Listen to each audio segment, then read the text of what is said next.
Hey everybody, Michael Noland here. You know, I was thinking as a follow-up to my video on Led Zeppelin, what I'd do tonight is discuss some of the various aspects that truly separated this band from its peers.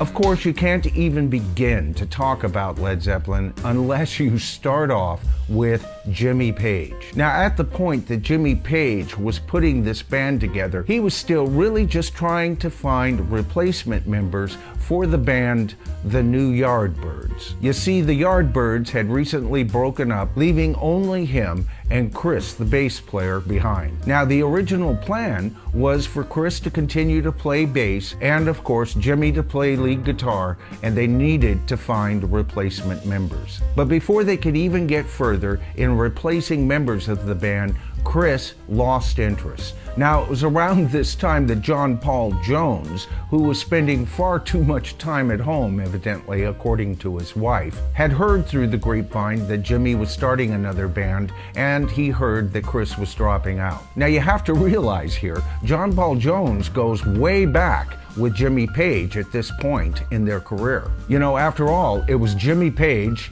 John Paul Jones, and two other musicians that were pretty much responsible for being on more English records than the Beatles themselves. By the time Jimmy Page was 19, he was a seasoned session player. So when in 1968, Jimmy Page and John Paul Jones decided to hook up, this future band was assured of two of the best players that any band could possibly hope for. Now, it's around this time that Jimmy let it slip he's looking for a new lead vocalist. Now, Jimmy Page was interested in several vocalists at this time, but they were unavailable, although interested, one giving him the name of one Robert Plant. Now, it's at this point that Jimmy goes and sees Robert perform.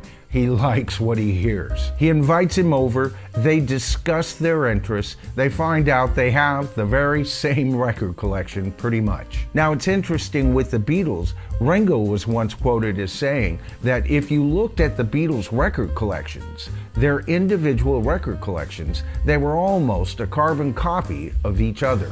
And you know, I think this is important when you're creating a band. It's important that the band members have solid backgrounds and similar tastes so the sound of the band can naturally evolve. Well, with Robert Plant on board, of course, Robert is the one who introduces Jimmy to Mr. John Bonham. Now, all of the members of Led Zeppelin over the years have said those very first sessions that they got together, there was just a connection. They just seemed to have the ability to follow each other, and the importance of this cannot be understated. Now, that leads me to an interesting point here. You see, John Bonham, his style is that he played more with the guitar player than he did with, say, the bass player. A common approach in most bands is to nail the bass player and the drummer together. They are the rhythm section. They are the heartbeat of the band. But here, between John Bonham and Jimmy Page, we see an interplay that you rarely see between a guitarist and a drummer. Now, one thing I did want to bring up here is I've been watching some old Led Zeppelin footage of them performing, as well as their final performance with Jason Bonham as their drummer. In the older footage, you see John Paul Jones playing over what Jimmy Page and John Bonham are playing. Much like how we've discussed in past videos how Paul McCartney would lay his bass over later recordings with the Beatles, John Paul Jones seems to be able to do live. Now, don't get me wrong, I think Jason Bonham is a wonderful drummer, but he's not his dad, and the interplay between him and Jimmy Page is not the same.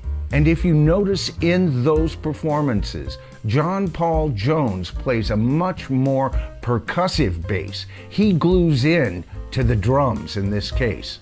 And if there is a difference in sound between true Led Zeppelin, John Bonham Led Zeppelin, and the Led Zeppelin that plays with his son, it is this sound difference that I hear. Now, John Paul Jones wasn't just good at doing this live, he is also, in my opinion, Led Zeppelin's secret weapon.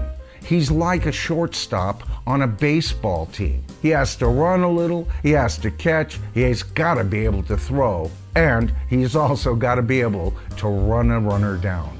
And really, isn't that his part in Led Zeppelin? Of course, as a musician who plays several instruments, this came in handy. And of course, his ability to orchestrate behind what Jimmy Page and Robert Plant wrote was amazing. In fact, himself, quite the composer, all on his own. Now you couple that with the power of Robert Plant's voice, his ability to not only be able to sing good, hard rock, but to soften his voice and really add emotion to some of the softer ballads of Led Zeppelin only is icing on the cake. And the band without a real lyricist at the point, it was Robert Plant that kinda took up the mantle in that regard. And of course, when Robert Plant and Jimmy Page wrote, we got some great songs. So in the final analysis, Led Zeppelin wasn't just a band or a group of musicians that got together and said, hey, let's make a band. Almost at the outset,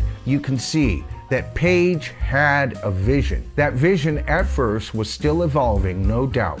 But as Jimmy Page and Robert Plant continued to write together and mature together as writers, there was no stopping this band. They were destined to rule the world.